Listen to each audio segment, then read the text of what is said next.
A Chinese parable. To build a bridge across a deep chasm, bend a large tree from each side towards the other. When the two trees meet, lash them together so people can cross.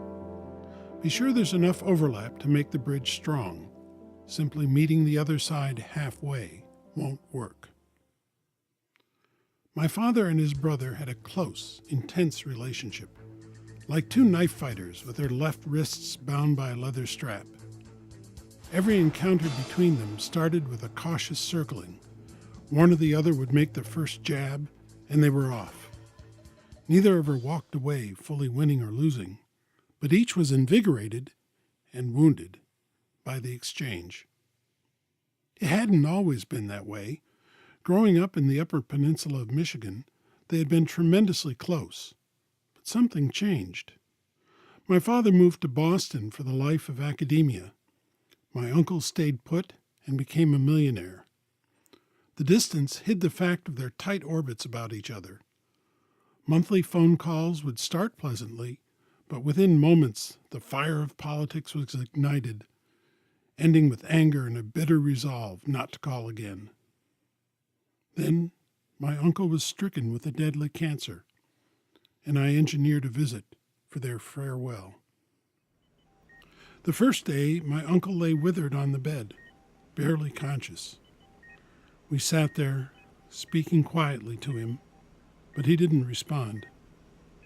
We left broken-hearted. We thought we'd been too late. The next day, my uncle was more of a husk than anything else. We stayed a bit, murmured a bit, but it was too painful. We left soon after. The last day, my uncle was sitting up in bed, alert and cheerful. He saw my father's Turkish fez and asked if his Catholic brother had become a Muslim. Somehow, he had offered a tickle, not a jab. We all laughed. Moments later, tears flowed freely as the brothers embraced, reminiscing. Finally, my uncle said he needed a nap. "I love you," my father choked out.